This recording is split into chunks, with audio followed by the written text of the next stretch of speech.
नमस्कार। जैसा मैंने कहा था कि अब नोट्स मिलेंगे वो भी फ्री, और ऐसे नोट्स जो आपको किसी भी सीरीज़ में, गाइड में या कहा जाए तो किसी भी स्थान पर ऐसे नोट्स अवेलेबल नहीं होंगे, बिल्कुल आपकी भाषा में।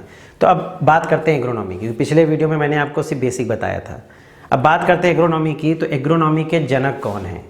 तो एग्रोनॉमी के जनक हैं पेट्रो डे क्रेसेंजी। जी हाँ, पेट्रो डे क्रेसेंजी, याद रखिएगा, ये फादर ऑफ एग्रोनॉमी है। फिर बात करते हैं हम सस्य विज्ञान क्या है।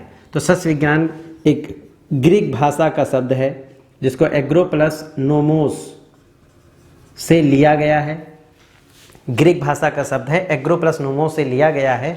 और एग्रो का अर्थ होता है कृषि यानी फसल से संबंधित, अगर बात किया जाए खेती से संबंधित या फसल उगाने से संबंधित। और नोमोस का अर्थ होता है प्रबंधन, यानी खेती से संबंधित या फसल से संबंधित, यानी फसल का प्रबंधन। अर्थात हम परिभाषा में कह सकते हैं एग्रोनॉमी का अर्थ फसल प्रबंधन से होता है। जहाँ फसलों से संबंधित समस्त प्रकार की क्रियाएं की जाती हैं उसे एग्रोनॉमी या सस्य विज्ञान कहा गया है। तो ये चीज़ें ध्यान रखिएगा। अब हम बात करते हैं, जैसे आगे बढ़ेंगे तो कई बार पूछा जाता है यह कला है या विज्ञान। एक प्रश्न आता है, कला है या विज्ञान।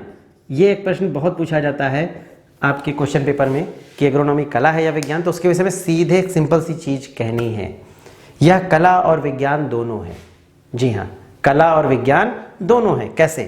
इसके जितने भी तथ्य हैं, जो भी क्रियाएं हैं, वो विज्ञान पर आधारित हैं।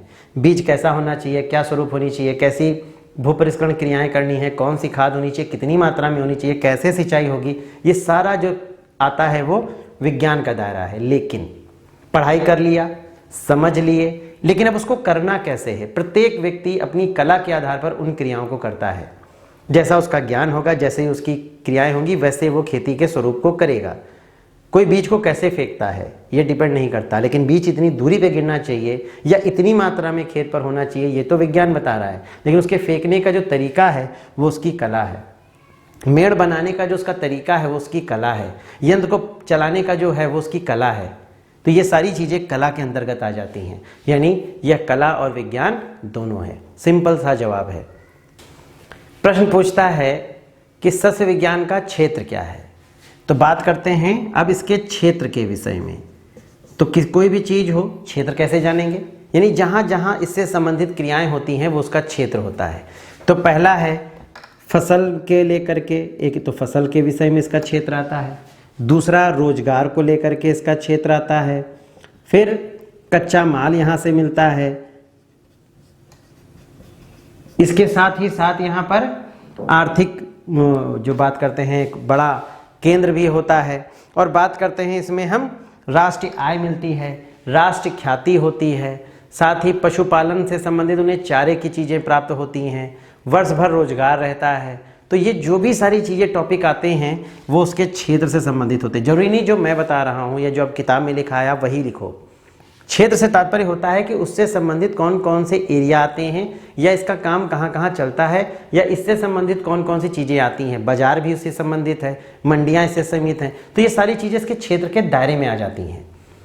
एक चीज़ याद रखिएगा, क्वेश्चन जब भी करता है से आप क्या समझते हैं, तो वहाँ स्टूडेंट की लैंग्वेज पूछी जाती है, ना ही सीरीज की, ना ही गाइड की, ना ही किताब की, ना ही टीचर की। और जो बच्चा अपनी लैंग्वेज में लिखता है और बेहतर रूप से लिखता है, नंबर उसी के ज़्यादा होते हैं। इसीलिए आप सोचते होंगे कि ये बच्चा तो क्लास में नहीं आता या ये रेगुलर नहीं रहता, फिर भी इसके नंबर कैसे ज़्यादा हो रहे हैं? वो हो रहे हैं उसकी कला से, क्योंकि वो कलात्मक है। जरूरी रटना जरूरी नहीं है, समझना जरूरी है।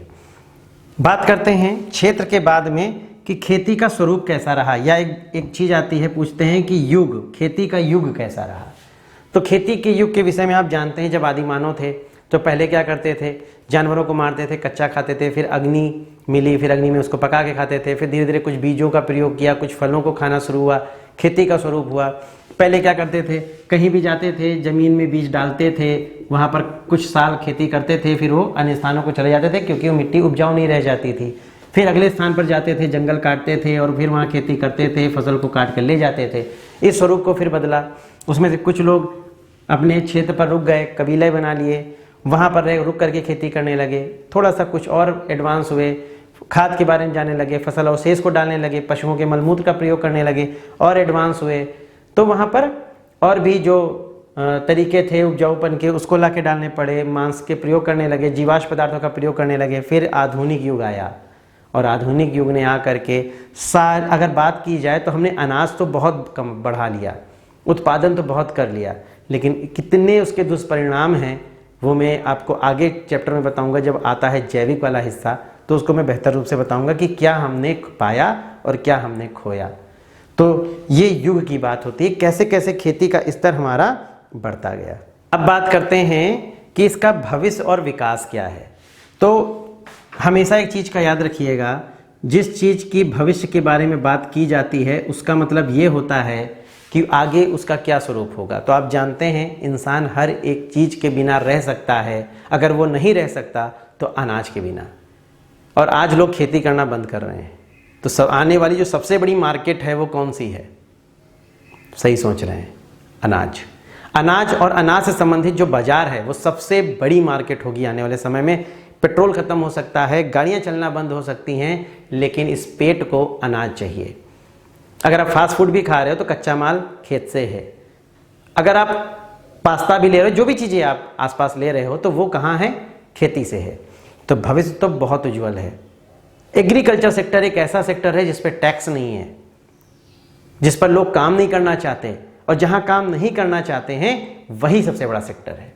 मैं एक छोटी सी कहानी बताकर इस चैप्टर को समाप्त करना चाहूँगा। एक बार एक कंपनी के मालिक ने 2 सीईओ को भेजा ऐसे जगह पर जहां पर जूते कभी भी किसी ने प्रयोग ही नहीं किए, यानी जूता फैक्ट्री कभी पड़ी ही नहीं थी। तो वहाँ दोनों सीईओ गए। एक ने एक फ़ोन किया, क्या सर कितना बोगस आपका आइडिया है, वहाँ फैक्ट्री लगाओगे? बिल्कुल नहीं चलेगी। तो कहा क्यों नहीं चलेगी? कहें सर वहाँ कोई जूता पहनता ही नहीं है, और जहाँ कोई पहनता नहीं है तो वहाँ पर फैक्ट्री लगाने का मतलब क्या है? पूरा पैसा लॉस हो जाएगा, डूब जाएगा। एक ये सीईओ का आइडिया था, जो पहला सीईओ था। फिर दूसरा सीईओ जो था उसने पूछा गया कि क्यों, क्या फैक्ट्री लगानी चाहिए या नहीं लगानी चाहिए? तो वहाँ पर जो दूसरे सीईओ ने था उसने बिल्कुल साफ जवाब दिया कि सर बहुत बड़ी अपॉर्चुनिटी है, आप लेट क्यों कर रहे हो, तुरंत फैक्ट्री लगाओ। कहा क्यों? कहा सर यहाँ कोई जानता ही नहीं है, हमें बताना है कि इसके फायदे क्या हैं। एक बार फायदे जान गए सभी जूते पहनेंगे। तो वही चीज़ है, हमें खेती के भविष्य की संभावनाओं को जानना है। अभी कोई नहीं है जूता फैक्ट्री जैसे लगाकर उसने पैसे कमाए, वैसे इस सेक्टर में आकर के आप बहुत पैसा कमा सकते हो, क्योंकि अनाज की डिमांड कभी भी ख़त्म होने वाली नहीं है। बहुत बहुत धन्यवाद। अंत तक वीडियो को बने रहने के लिए अपने अपनों तक इस वीडियो को जरूर पहुंचाइए, ताकि ये नोट्स और ये चीज़ें हर स्टूडेंट तक पहुंच सके। धन्यवाद।